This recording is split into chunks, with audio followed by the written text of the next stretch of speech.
بسم الله الرحمن الرحيم وعلى آله وصحبه أجمعين وأشهد أن لا إله إلا الله وحده لا شريك له وأشهد أن محمدا عبده ورسوله أما بعد قال الله تبارك وتعالى أعوذ بالله السميع العليم من الشيطان الرجيم وذكر فإن الذكرى تنفع المؤمنين وقال تعالى كنتم خير أمة أخرجت للناس تأمرون بالمعروف وتنهون عن المنكر عزیزان گرامی قدر، معزز سامعین و سامعات، اللہ تبارک و تعالی کے فضل اور اس کی توفیق سے شہری جمعیت اہل حدیث نظام آباد کے زیر اہتمام ہونے والے ہفتہ واری اجتماع کی سلسلے کی ایک کڑی آج اس مسجد ابوبکر کے اندر منعقد کی جا رہی ہے۔ تو قبل اس سے کہ سب باضابطہ طور پر پروگرام کا آغاز کیا جائے، میں اپنے مہمان گرامی قدر مقرر خصوصی شیخ یحییٰ فیضی حفظہ اللہ، امام و خطیب مسجد عرفات بودھن کو مدعو کرنا چاہوں گا کہ آپ اسٹیج پر تشریف لائیں۔ اسی طرح آج کے اس پروگرام کی صدارت فرما رہے عالی جناب محترم الیاس خان صاحب، امیر شہری جمعیت اہل حدیث نظام آباد، اس سے بھی میں گزارش کروں گا کہ آپ بھی اسٹیج پر تشریف لائیں۔ اسی طرح ہمارے عزیز قابل احترام محمد شکیل صاحب، ناظم شہری جمعیت اہل حدیث نظام آباد، آپ سے بھی اپیل کی جاتی ہے کہ اسٹیج پر تشریف لائیں۔ اسی طرح قابل احترام محمود صاحب، نائب امیر شہری جمعیت اہل حدیث نظام آباد، آپ سے بھی مؤدبانہ اپیل ہے کہ اسٹیج پر تشریف لائیں۔ تو سب سے پہلے ہم اللہ تبارک و تعالیٰ کی حمد و ثنا بیان کرتے ہیں کہ تمام تعریفات اس اللہ وحدہ لا شریک خالق کائنات مالک ارض و سما کے لیے لائق و زیبا اور مناسب ہے، جو ہم سب کا خالق، ہم سب کا مالک، اور اسی طریقے سے اس کائنات کے اندر ہونے والے تصرفات کا تنہا اکیلا مالک ہے، اور ہر قسم کے نقص و عیوب سے منزہ، پاک اور صاف ہے۔ درود و سلام ہو تمام انبیاء اور رسول پر، خصوصاً ہم سب کے آخری نبی سید المرسلین خاتم النبیین محمد الرسول اللہ صلی اللہ علیہ وسلم کی ذات گرامی پر، جنہیں اللہ تبارک و تعالی نے آخری نبی اور آخری رسول کی حیثیت سے مبعوث فرمایا۔ اللہم صلی وسلم وبارک علی نبینا محمد۔ اور چونکہ ابھی آپ حضرات کے روبرو خطبہ مسنونہ کے بعد قرآن کریم سے چند آیتیں تلاوت کی گئی ہیں، جس کے اندر اللہ تبارک و تعالی نے فرمایا کہ کنتم خیر امت اخرجت للناس تأمرون بالمعروف وتنہون عن المنکر۔ اس امت کی فضیلت اور اس امت کی خصوصیات اللہ تبارک و تعالی نے اس آیت کے اندر بیان فرمائی کہ ایک بہترین امت ہے جو لوگوں کے لیے نکالی گئی ہے، اور یہ بہترین امت اس وقت تک رہے گی جب تک کہ لوگوں کے درمیان نیکی کا حکم دیتی رہے گی، اور اسی طرح معاشرے، سماج اور سوسائٹی کے اندر پھیلنے والی برائیوں کا تعاقب کرے گی اور لوگوں کو برائیوں سے روکتی رہے گی۔ اور چونکہ اس طریقے کے جو پروگرام منعقد کیے جاتے ہیں، اس کا ایک بنیادی سبب اور ایک بنیادی مقصد یہی ہوتا ہے کہ ان چھوٹے چھوٹے پروگرام کے ذریعے سے لوگوں کے درمیان اس فریضے کو انجام دیا جائے، لوگوں کو بھلائیوں کی جانب بلایا جائے، اور اسی طریقے سے سماج کے اندر پھیلنے والی جو برائیاں ہیں ان کا تدارک اور تعاقب کیا جائے، ان سے لوگوں کو ڈرایا جائے، لوگوں کو ان کے بارے میں شریعت کا صحیح مفہوم واضح کیا جائے۔ اور چونکہ یہ کوئی عام محفل یا کوئی عام مجلس نہیں ہے، بلکہ یہاں پر شرکت کرنے والے حضرات قابل مبارکباد ہیں کہ اللہ تبارک و تعالیٰ نے ہمیں توفیق بخشی کہ ہم لوگ اس کے دین کو سمجھنے، قرآن اور احادیث کی باتوں کو سننے کے لیے یہاں پر آئے ہوئے ہیں۔ اسی لیے یہ مجلس انتہائی مبارکباد کے مستحق بھی ہے، اور اس سلسلے میں ہمیں یہ بات یاد بھی رکھنی چاہیے کہ مجالس کے کچھ آداب ہوا کرتے ہیں، اور ایسی مجلسیں جس کے اندر اللہ تبارک و تعالیٰ کا فرمان پڑھ کر کے سنائے جائے، اس کے نبی کریم صلی اللہ علیہ وسلم کی احادیث بیان کی جائیں۔ اس تعلق سے خود اللہ کے نبی صلی اللہ علیہ وسلم نے حدیث کے اندر ارشاد فرمایا کہ اللہ تبارک و تعالیٰ کے گھروں میں سے کسی گھر میں اگر چند لوگ اکٹھا ہوتے ہیں، بیٹھتے ہیں، یتلون کتاب اللہ ویتدارسونہ بینہم، اور کتاب اللہ کی تلاوت کی جاتی ہے، اس کی تدریس کی جاتی ہے، اس کے معنی اور مفہوم کو سمجھایا جاتا ہے، تو اللہ تبارک و تعالیٰ نے ایسے لوگوں کے لیے کچھ انعامات رکھے ہیں۔ اللہ کے نبی نے فرمایا کہ الا نزلت علیہم السکینہ، کہ اس کے اوپر سکینت نازل ہوتی ہے، یعنی جو حاضرین یہاں پر موجود ہیں، اللہ تبارک و تعالیٰ کی جانب سے ان کے دلوں کے اندر سکون نازل کیا جاتا ہے۔ وغشیتہم الرحمہ، اور رحمت الہی انہیں ڈھانپ لیتی ہے۔ وحفتہم الملائکہ، اور فرشتے ایسی مجلسوں کو گھیر لیتے ہیں۔ وذکرہم اللہ فی من عندہ، اور اللہ تبارک و تعالیٰ اپنے پاس موجود فرشتوں کے درمیان ایسے لوگوں کا تذکرہ کرتا ہے۔ تو ان تمام باتوں کو اپنے ذہن میں رکھیں، اور اسی طریقے سے میں اب پروگرام کے باضابطہ آغاز کرنے کے لیے دعوت دوں گا عزیزم عبداللہ ابراز سلمہ کو کہ موصوف آئیں اور تلاوت کلام اللہ کے ذریعے سے آج کے اس بزم کا آغاز کریں۔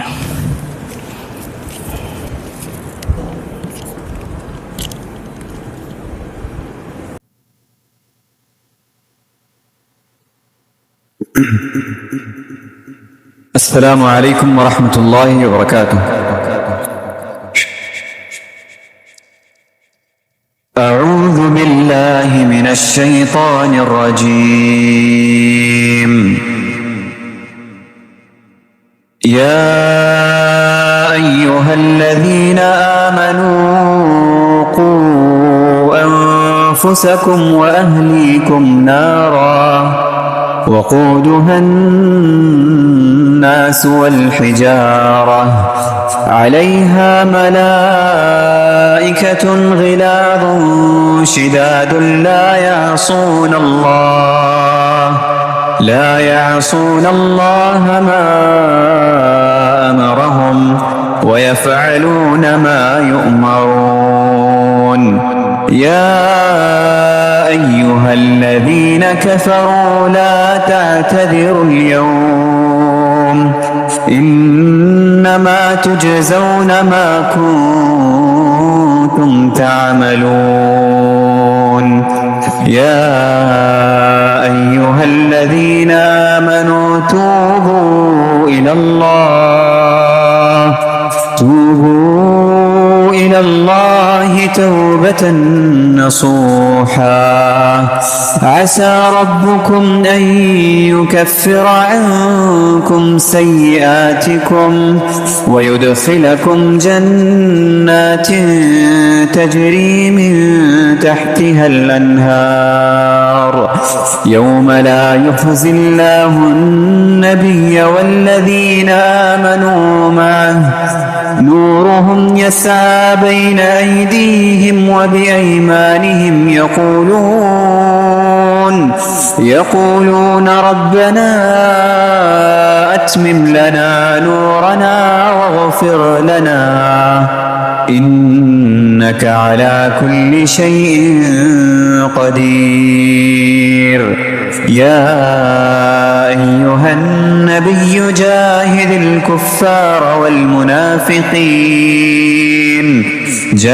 الكفار والمنافقين واغلظ عليهم ومأواهم جهنم وبئس المصير.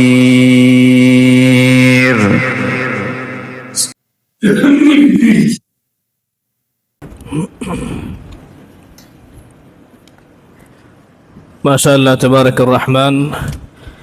تلاوت کلام اللہ کے ذریعے سے آج کے اس بزم کا آغاز کیا جا چکا ہے. اب میں بلا کسی تاخیر کے تقریری سلسلے کی جانب چلتا ہوں. جیسا کہ مختلف ذرائع ابلاغ کے ذریعے سے آپ تک یہ خبریں پہنچ چکی ہیں کہ آج کے ہمارے مقرر خصوصی ہیں شیخ یحییٰ فیضی حفظہ اللہ، جو نظام آباد سے متصل بودھن میں مسجد عرفات میں امام و خطیب کے فرائض انجام دے رہے ہیں. میں شیخ محترم سے انتہائی ادب و احترام کے ساتھ اس شعر کے ساتھ دعوت دینا چاہوں گا کہ تمہیں رب نے رتبہ کیا ہی انوکھا دیا ہے، تمہیں رب نے رتبہ کیا ہی انوکھا دیا ہے، کر بیاں تو علم و ہنر یقیناً یہ ایک ضیاء ہے. کرم ہے اللہ کا ملا جو علم و عرفاں تجھے، کرم ہے اللہ کا ملا جو علم و عرفاں تجھے، کہ ہر ایک سننے کے لیے بڑا ہی دلربا ہے. شیخ یحییٰ فیضی حفظہ اللہ مائک پر. آپ کا موضوع ہے اپنی اصلاح کیوں اور کیسے. فلیتفضل مشکورا.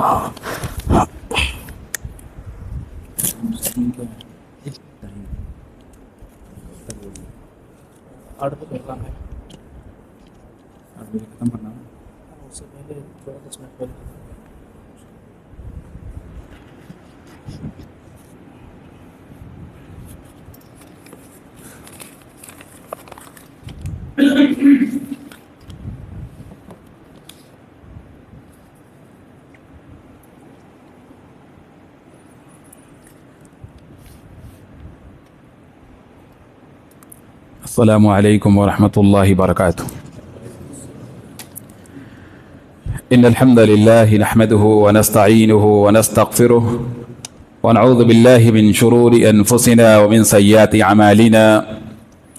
من يهده الله فلا مضل له ومن يضلل فلا هادي له واشهد ان لا اله الا الله وحده لا شريك له واشهد ان محمدا عبده ورسوله.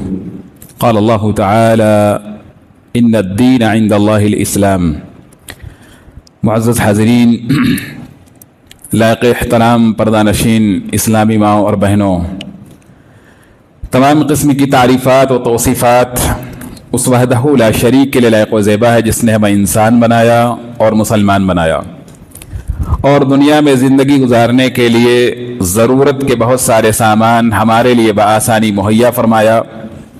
ہماری رشد و ہدایت کے لیے انبیاء و رسول کا سلسلہ شروع کیا، کتابوں کا نزول فرمایا اور ہمیں خیر و شر کی تمیز کرنے کے لیے، اچھے اور برے کی پہچان کرنے کے لیے عقل جیسی انمول چیز عطا فرمائی. درود و سلام و تمام انبیاء کرام پر، خصوصاً محمد عربی صلی اللہ علیہ وسلم پر، جنہیں اللہ تبارک و تعالی نے رحمت للعالمین بنایا اور بشیر و نذیر بنایا. اور درود و سلام و آپ صلی اللہ علیہ وسلم کے آل اولاد و اصحاب پر بھی، جنہوں نے آپ صلی اللہ علیہ وسلم کا ہر ممکن تعاون کیا اور آپ صلی اللہ علیہ وسلم کی سچی تعلیمات کو دنیا کے اندر شائع کیا اور عام کیا، جس کی بدولت اسلام کی سچی تعلیمات ہم تک بآسانی پہنچی.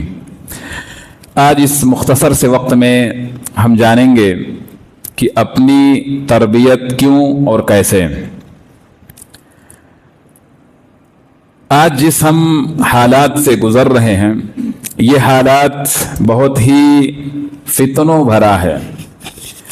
یہ ماحول، جس ماحول میں ہم جی رہے ہیں، یہ ماحول ہمارے نبی صلی اللہ علیہ وسلم کے نبی بنائے جانے سے پہلے جو حالات مکہ میں تھے اس سے بھی بدتر حالات آج ہیں.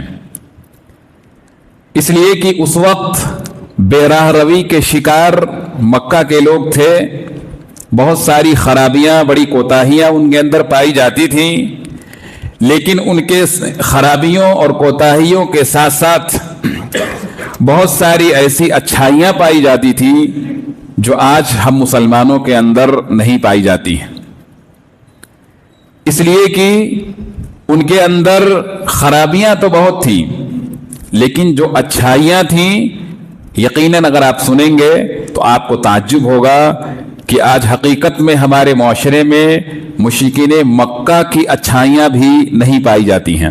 کچھ اچھائیاں بیان کر کے بات سمجھانے کی کوشش کریں گے تاکہ ہم یہ سمجھ سکیں کہ ہمیں اپنی اصلاح کیوں ضروری ہے اور کیسے کرنا ہے، وہ بعد میں ہم جانیں گے انشاءاللہ۔ دیکھیے، مکہ کے جو لوگ تھے ان کے اندر بے شمار خرابیوں کے ساتھ ساتھ جو اچھائی تھی وہ ایک یہ تھی کہ وہ اللہ پر مکمل بھروسہ کرتے تھے۔ جب اللہ پر بھروسہ کرتے تھے تو اللہ کے علاوہ کسی پر بھروسہ نہیں کرتے تھے۔ ایک تو مثال بھی دوں گا تاکہ بات اچھے سے سمجھ میں آئے۔ مثالیں بہت ہیں میرے بھائیوں، صرف ایک مثال دوں گا اس لیے کہ عقل مند را اشارہ کافی است، عقل مندوں کو اشارہ کافی ہوتا ہے۔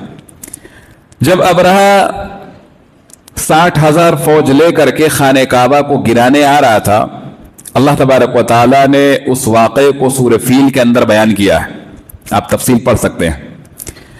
تو عبد المطلب اس وقت مکہ کے سردار تھے، ان کے اندر لڑنے کی طاقت نہیں تھی، تو انہوں نے کچھ لوگوں کو لے کر کے خانہ کعبہ کے پاس آئے اور کہا کہ اللہ، ہمارے اندر ان سے لڑنے کی طاقت نہیں ہے، اب اس گھر کی تو ہی حفاظت فرما، اس لیے کہ ہم بے بس ہیں، ہم مجبور ہیں، لاچار ہیں۔ اللہ سے خانہ کعبہ کے سامنے دعا کر کے وہ سارے کے سارے لوگ پہاڑوں پر چلے گئے، اور پھر اللہ تبارک و تعالیٰ نے کیسی مدد کی آپ سبھی جانتے ہیں۔ اسی لیے وہ خانہ کعبہ کا حد درجہ احترام کرتے تھے، اس لیے کہ انہوں نے عذاب کو اپنی آنکھوں سے دیکھا تھا۔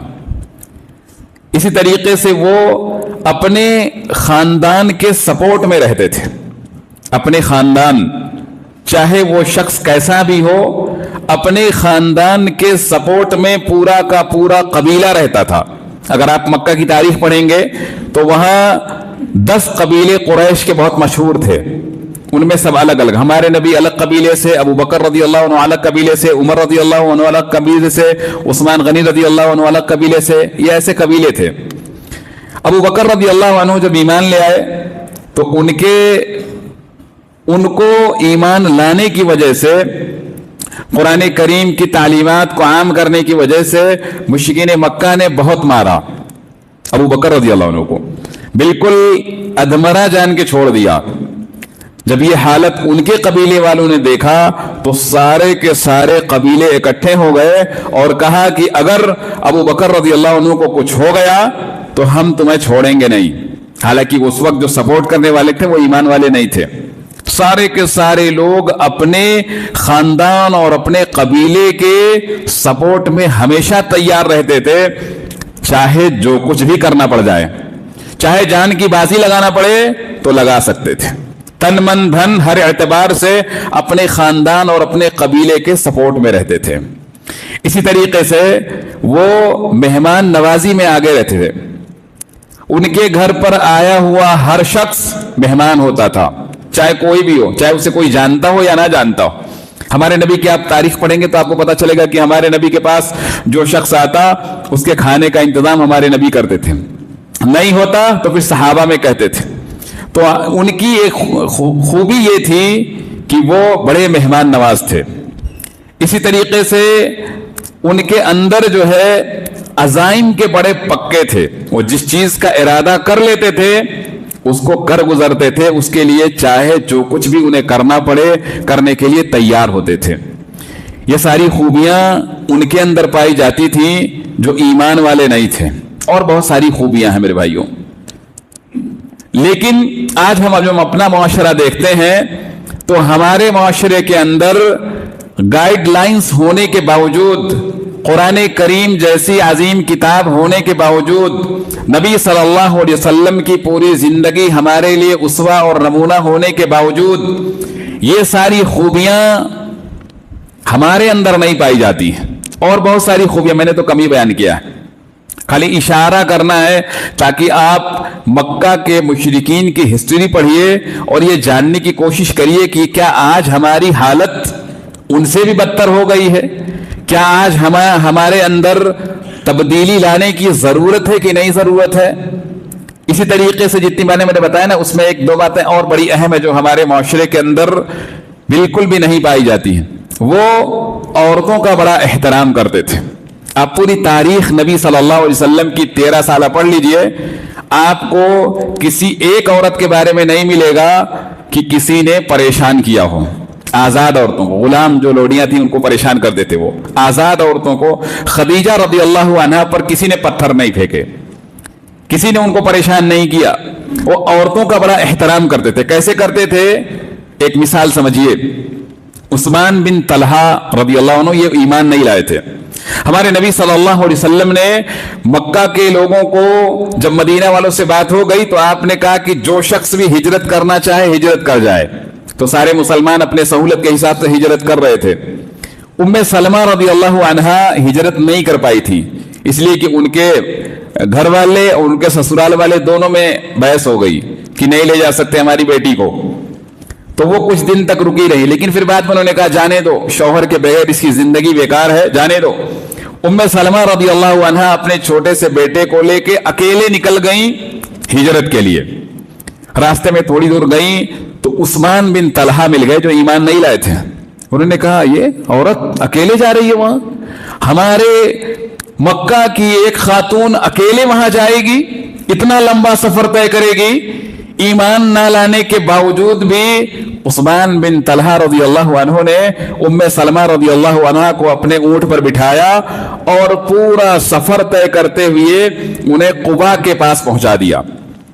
ام سلمہ رضی اللہ عنہ بیان کرتی ہیں, جو بعد میں ہمارے نبی صلی اللہ علیہ وسلم کی بیوی ہوئی, کہتی ہیں کہ میں نے عثمان بن طلحہ رضی اللہ عنہ جیسا شریف شخص نہیں دیکھا کہ وہ جب ہم کہیں ٹھہرتے تو اپنا اونٹ روک دیتے, اپنا دور پتہ نہیں کہاں چلے جاتے, ہم ہر چیز سے فرش ہو جاتے اور پھر وہ آتے اور لے کے جاتے. راستے بھر میں انہوں نے ایک بات نہیں کیا. اکیلی عورت تھی. آج ہماری کیا حالت, ہم آج ڈی پیاں چیک کرتے ہیں, فیس بک پہ فرینڈ ریکویسٹ بھیجتے ہیں, ان کا پیچھا کرتے ہیں, کیا کیا کرتے ہیں. کیا یہ ہماری حالت ہے؟ ہم ان سے بھی گئے گزرے لوگ ہیں. ایک اور بات, ان کے اندر ابھی ہماری یہ مجلس ہے نا, اس مجلس میں جو شخص سب سے زیادہ عمر دراز ہوتا اس کا وہ بڑا احترام کرتے تھے, عمر دراز شخص کا. آج آپ دیکھیے بی اے سی اے کرنے والے بچے اپنے باپ کی قدر نہیں کرتے, کہتے ہیں جی یہ 2025 چل رہا ہے, کیا پرانی باتیں کر رہے ہو.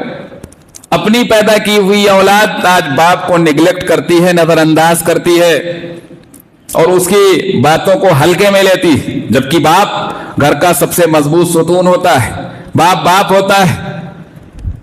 وہ عمر دراز شخص کی قدر کرتے تھے, یہ نہیں کہ اپنے باپ کی, اپنے رشتہ دار کی. مجلس میں رہنے والا کوئی بھی شخص اگر عمر دراز ہے تو اس کا احترام کیا جاتا تھا. کیسے کیا جاتا تھا وہ بھی سمجھیے. خانہ کعبہ جب پھر سے رینیو کیا جا رہا تھا, ہمارے نبی صلی اللہ علیہ وسلم اس وقت 35 سال کے تھے, ہمارے نبی بھی اس میں کام کر رہے تھے.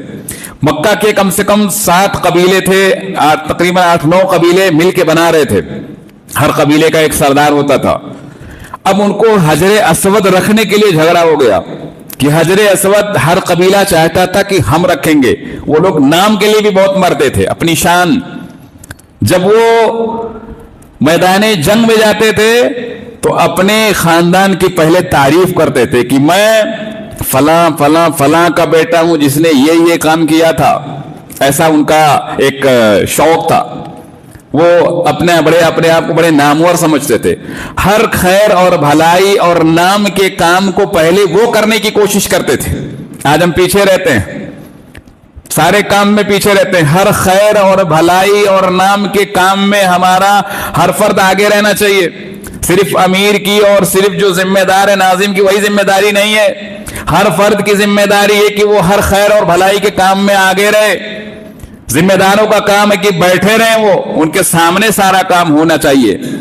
ہر قبیلہ کوشش کرتا تھا، ہر قبیلہ کا سردار کہہ رہا میں رکھوں گا تاکہ اس کے حجر اسود جو جنت سے آیا ہوا پتھر ہے اس کے رکھنے کا شرف مجھے ملے، میرے خاندان کو ملے، میرے مطلب قبیلے کو ملے، میرا قبیلہ اس پر فخر کرے گا۔ اب ہر سردار چاہ رہا ہے کہ میں رکھوں گا، پتھر ایک، رکھنے والے کئی لوگ۔ بحث ہو رہی تھی، ان کی بحث زیادہ ہونے لگی تو ابو امیہ مخزومی جو ہمارے نبی صلی اللہ علیہ وسلم کے بعد میں سسر ہوئے، وہ بزرگ آدمی تھے، بڑے عمر دراز تھے، وہ کہنے لگے جی اتنا شور کیوں کر رہے ہو، کیا ہنگامہ ہے یہ؟ اتنا بولنا تھا کہ سارے لوگ خاموش ہو گئے، خاموش ہو گئے کہ یہ کچھ کہہ رہے ہیں، اچھی بات ہی بتائیں گے۔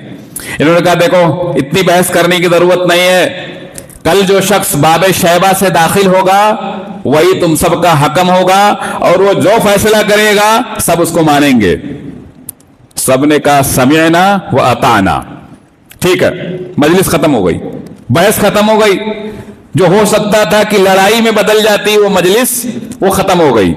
آج یہ ماحول ہمارے معاشرے میں ہے، آج ہم اپنے عمر دراز محلے کے یا گھر کے یا سماج کے لوگوں کو معمولی سمجھتے ہیں، ان کی کوئی حیثیت نہیں دیتے ہیں، لیکن وہ مشرکین تھے اپنے مجلس کے بزرگوں کا خیال رکھتے تھے، عمر دراز کا خیال کرتے تھے۔ ایک اور مثال اسی سے لے لیجئے، میں ہمیشہ پوچھتا ہوں بھئی آپ بتاؤ کہ مکہ میں سب سے نبی کا سب سے زیادہ مخالف شخص کون تھا؟ بتاؤ ذرا، بولو زور سے بولو۔ ابو جہل۔ ہمارے نبی صلی اللہ علیہ وسلم جب ہجرت کر کے نبی نے اعلان کر دیا صحابہ ہجرت کرنے لگے تو ان لوگوں کو لگا کہ کچھ نہ کچھ ہمیں کرنا چاہیے۔ ابو جہل نے ایک مجلس شورا بلائی، مجلس شورا، وہ بھی مشورے سے کام کرتے تھے، وہ بھی مشرکین کیا کرتے تھے؟ مشورے سے کام کرتے تھے۔ انہوں نے مجلس بلائی، دار الندوہ جو ہمارے نبی صلی اللہ علیہ وسلم کے پردادا نے بنایا تھا، ان کے اس میں جو ہے ان کی میٹنگ ہوتی تھی، سارا کام وہیں ہوتا تھا۔ دار الندوہ میں مجلس کا انعقاد کر دیا گیا۔ شیخ نجدی ابلیس ایک بزرگ کی شکل میں، وہ جانتا تھا کہ یہاں کے لوگ عمر درازوں کا بڑا احترام کرتے ہیں، وہ چاہتا تو نوجوان بن کے بھی آ سکتا تھا، لیکن ایک شیخ مطلب بڈھا شخص، شیخ کبیر مطلب بڈھا شخص، عمر دراز شخص بن کر کے دروازے پر کھڑا ہوا۔ اب لوگ دیکھے کہ ارے کوئی بزرگ شخص ہے، آئیے آئیے تشریف لائیے، کہاں سے آئے؟ نجد سے ہوں میں نے سنا کہ یہاں ایک کچھ مشورہ ہو رہا ہے تو میں بھی کچھ ذرا اپنی اچھی رائے دے سکتا ہوں۔ اس کو ابو جہل اس کا صدر تھا، اس اجلاس کی صدارت ابو جہل کر رہا تھا۔ اس نے اس ابلیس کو بڑے ہی احترام کے ساتھ اچھی جگہ پہ بیٹھایا۔ کیوں بیٹھایا؟ کہ وہ عمر دراز شخص ہے۔ عمر درازوں کا احترام کون کرتا تھا؟ ابو جہل، جو سب سے بدترین انسان تھا۔ ہمارے نبی نے فرمایا تھا کہ اس امت کا یہ فرعون ہے، وہ بیٹھایا، اور اسی کی رائے، اسی ابلیس کی جو بزرگ بن کے آیا تھا، ایک عمر دراز شخص بن کے آیا تھا، اسی کی رائے پر فائنل مہر لگایا گیا۔ وہی تائید کیا کہ یہ رائے بڑی اچھی ہے، یہ رائے بڑی اچھی ہے، اسی پر فائنل کر دیا گیا۔ یہ ان کے حالات تھے۔ آج یہ چیز ہمارے معاشرے کے اندر نہیں پائی جاتی۔ ہمارے معاشرے میں اگر کوئی مشورہ ہوتا ہو، کوئی ضروری نہیں ہے کہ ہر ایک کا مشورہ لے ہی لیا جائے۔ ہمارے نبی نے عمر رضی اللہ عنہ کے مشورے کئی بار نہیں مانے، لیکن عمر رضی اللہ عنہ ناراض نہیں ہوئے، ایک بار نہیں کئی بار نہیں مانے، لیکن ہمارے نبی وہ عمر رضی اللہ عنہ کبھی ناراض نہیں ہوئے۔ تو مشورہ نہ ماننا یہ کوئی بڑی بات نہیں ہے کہ آدمی پھر مجلس ہی چھوڑ دے کہ نہیں بھائی ہماری بات تو سنی نہیں جاتی۔ تو یہ ساری خرابیوں کے باوجود یہ ایسے صفات ان کے اندر پائے جاتے تھے جو آج ہم نمازیوں کے اندر نہیں پائے جاتے، روزہ رکھنے والوں کے اندر نہیں پائے جاتے، عمرہ کرنے والوں کے اندر نہیں پائے جاتے۔ اس لیے ہمیں اپنی تربیت کرنے کی ضرورت ہے۔ تربیت کیوں ضروری ہے؟ اسی لیے ضروری ہے تاکہ یہ ساری خوبیاں جو ان کے اندر تھیں اور آج یہاں بھی غیروں کے اندر ہیں، وہ ہمارے اندر پیدا ہو سکے۔ کیوں ضروری ہے؟ اس لیے کہ خود کی حفاظت غیروں پر مقدم ہے. پہلا پوائنٹ کہ خود کی حفاظت، خود کی اصلاح دوسروں کے اصلاح سے زیادہ ضروری ہے. کیوں ضروری ہے؟ اللہ تبارک و تعالیٰ فرماتے ہیں یا ایھا الذین آمنوا قوا انفسکم، اے ایمان والو پہلے اپنی اصلاح کرو، پہلے اپنے آپ کو بہتر بنا لو، پہلے اپنے معاملات ٹھیک کر لو. جب اپنے آپ کو صحیح کر لو گے وَأَهْلِكُمْ نَارًا، تب تمہاری اولاد تمہاری بات سنے گی، تب لوگ تمہاری بات سنیں گے. اس لیے خود کی حفاظت، خود کی اصلاح دوسروں سے زیادہ مقدم ہے. اور اللہ نے اس چیز کا حکم بھی دیا ہے. اور خالی ہم سب کو حکم نہیں دیا ہے ایمان والوں کو، ہمارے نبی کو بھی حکم دیا ہے. کئی بار کہا کہ اے نبی اگر آپ سخت زبان ہوں گے تو آپ کی بات کون سنے گا؟ اگر آپ ہی شرک کریں گے تب تو آپ کے سارے اعمال ضائع و برباد ہو جائیں گے. اس لیے پہلے آپ مثالی بنیے. اسی لیے ہمارے نبی صلی اللہ علیہ وسلم مکہ کے اندر صادق اور امین کے نام سے مشہور تھے، لقب سے مشہور تھے. کیونکہ جو آدمی معاشرے کے اندر دعوت دیتا ہے پہلے وہ اپنی اصلاح کرے. اسی لیے نبی کی پوری تاریخ پڑھ لیجئے. نبی پر کبھی جھوٹ بولنے کا الزام نہیں، مال جمع کرنے کا الزام نہیں، اور کسی بھی معاملے میں مفاد حاصل کرنے کا الزام ہمارے نبی پر نہیں لگا. کیونکہ ہمارے نبی نے پہلے اپنی اصلاح کی، پھر امت کو دعوت دیا. عمر رضی اللہ عنہ کا نام سن کے ہم بڑے خوش ہوتے ہیں.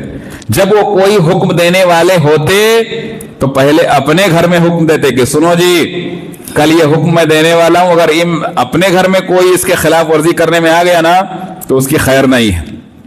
تو ایسا پہلے ہمیں اپنی اصلاح کرنی ہے، اس لیے کہ خود کی اصلاح دنیا کے سارے لوگوں پر مقدم ہے. کیوں؟ اللہ نے حکم دیا. دوسرا، اگر ہم اپنی تربیت نہیں کریں گے، ہم اپنی اصلاح نہیں کریں گے تو کون کرے گا؟ کون کرے گا؟ کون فکر کرے گا؟ ماں کھانے کا فکر کر سکتی ہے، باپ کھانے کی فکر کر سکتا ہے جب ایک عمر ہو جاتی ہے. تو ہمیں اپنی اصلاح کرنے کی ضرورت ہے. اسی لیے ہر شخص پر نبی صلی اللہ علیہ وسلم کی سیرت کا جاننا ضروری ہے. جیسے نماز پڑھنا فرض ہے ایسے ہی نبی کی سیرت جاننا فرض ہے میرے بھائیوں. لیکن آج دیکھیں کہ ہمارا گھر، ہمارے دل دماغ سب سیرت سے خالی ہے. کوئی ایک آدمی نہیں ملے گا جو نبی کی سیرت کو اعلان کر کے بتا سکے کہ بھائی میں نبی کی پوری سیرت جانتا ہوں، پیدائش سے لے کر کے مکی زندگی، مدنی زندگی مجھے پتا ہے. اعلان کرا دو آپ، کوئی ایک بندہ ملے تو بتاؤ. کیا یہ بے حسی نہیں ہے؟ جس نبی نے پوری ہمارے لیے دین کی دعوت دینے کے لیے کتنی کوشش کی، کتنی محنت کی، کتنی مشقت کی، اس کی سیرت کا ہمیں علم نہیں ہے. جس کے اسوے کو اللہ نے ہم سب کے لیے نمونہ بنا دیا ہے کہ جب ان کے بارے میں جانو گے تبھی اپنی زندگی گزار سکو گے، ہمیں اس کا علم ہی نہیں ہے. اسی لیے میرے بھائیوں، نبی کے سیرت کا جاننا ہر برائی، ہر بیماری، ہر مسائل کا حل ہے. اس لیے میں سیرت پر خاص طور سے میں بہت زور دیتا ہوں. اس لیے کہ جب سے میں نے نبی صلی اللہ علیہ وسلم کے اس نصیحت کی باریکی سے غور کیا تو میں سمجھ گیا کہ ہمارے معاشرے سے جب تک برائی ختم نہیں ہوگی، جب تک ہمارے معاشرے کا بچہ، بوڑھا، جوان، مرد، عورت سب نبی کی سیرت نہیں جانیں گے.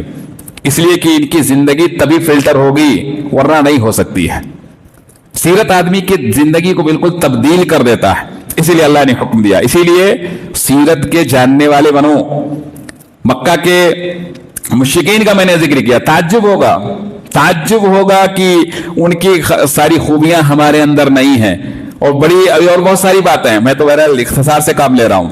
تو میں یہ بتا رہا تھا کہ اگر ہم اپنی تربیت نہیں کریں گے تو کون کرے گا؟ کون کرے گا؟ فرشتہ تو آسمان سے آئے گا نہیں. آپ کی اصلاح کے لیے آپ کو خود ہی بدلنا پڑے گا، خود ہی اصلاح کرنا پڑے گا. کیوں؟ اگر کر لیں گے تو اچھا رہے گا، دنیا میں ایک بہتر زندگی رہے گی. مرنے کے بعد بھی اللہ فرماتے ہیں کہ یوم یجمعکم لیوم الجمع ذلک یوم التغابن. مرنے کے بعد جب سارے لوگ اکٹھا ہوں گے تو اس دن جو آدمی کامیاب ہوگا وہی کامیاب ہو گیا سمجھ لو. ہار اور جیت کا دن ہوگا قیامت کے دن. یہ دنیا کھانے پینے کی جگہ نہیں ہے. کھانے پینے کے ساتھ ساتھ اپنی اصلاح کی ضرورت ہے. یہ دنیا دار الامتحان ہے. اللہ نے کوشچن آؤٹ کر دیا ہے. دنیا کے معمولی امتحان میں اگر ٹیچر تھوڑا سا ہنٹ دے دے, تھوڑا بتا دے, جیسے لگتا ہے کہ ہم نے کون سی تیر مار لیا ہے, کیا کر لیا ہے.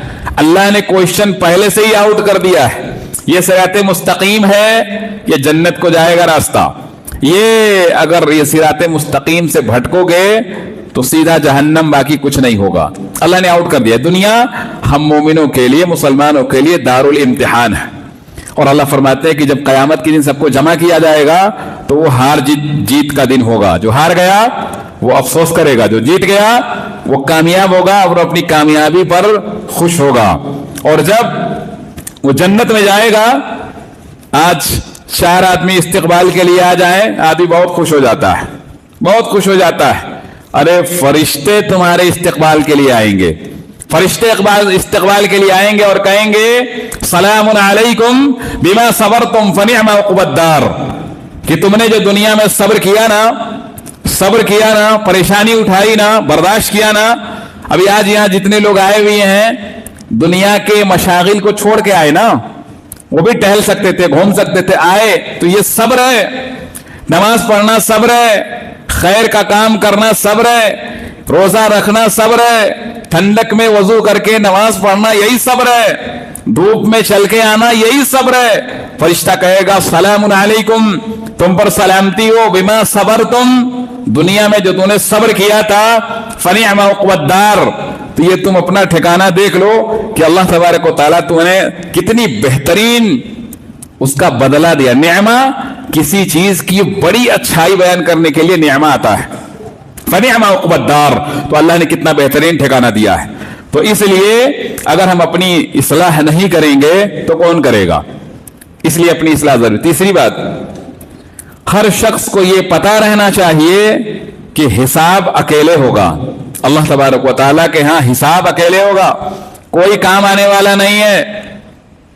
اللہ تبارک و تعالیٰ فرماتے ہیں وَكُلُّهُمْ آتِيهِ يَوْمَ الْقِيَامَةِ فَرْضًا, قیامت کے دن ہر شخص اکیلے آئے گا, اکیلے حساب ہوگا. اب اکیلے حساب ہوگا تو اب اگر یہاں تیاری کیے رہیں گے, اپنی اصلاح کیے رہیں گے, اپنے آپ کو راہ راست پر رکھے رہیں گے, تو یقیناً وہاں کے حساب میں آسانی ہوگی. اور اگر نہیں تو پھر جو ہے بہت مشکل ہوگا, بہت مشکل ہوگا.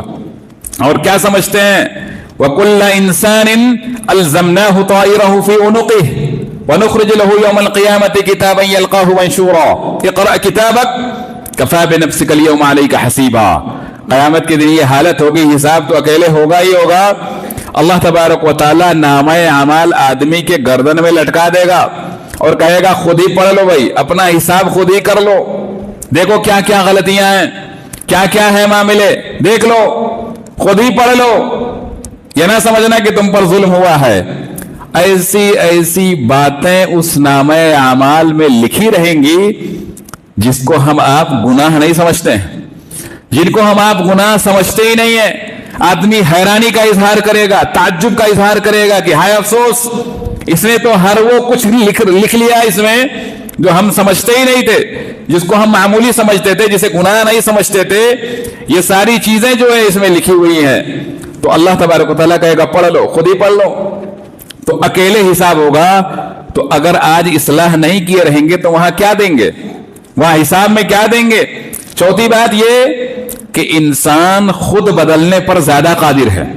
اگر آپ بدلنے کا ارادہ کر لو, اگر اپنے آپ کو کچھ چینج کرنے کا ارادہ کر لو, کوئی بھی شخص کوئی بھی کام کرنے کا پکا ارادہ کر لے تو اللہ تبارک و تعالیٰ ضرور اسے کامیاب کرے گا. آج ہمارے معاشرے میں کتنے ایسے بد نصیب ہیں جو جنہیں قرآن پڑھنا نہیں آتا. کوئی بہانہ کرتا ہماری عمر زیادہ ہو گئی, کوئی بہانے کرتا ہے کہ ہم کو کوئی عربک لینگویج نہیں آتی, کوئی یہ بہانہ کرتا ہے کہ ہم کو وقت نہیں ہے. طرح طرح کے بہانے آتے ہیں, طرح طرح کے بہانے آتے ہیں. کتنی بد نصیبی کی بات ہے. اگر آدمی پکا ارادہ کر لے کہ مجھے سیکھنا ہے تو اللہ آسانی پیدا کر دے گا, اللہ آسانی پیدا کر دے گا. پہلے کردار سے بنو موسیٰ جیسا کردار پیدا کرو,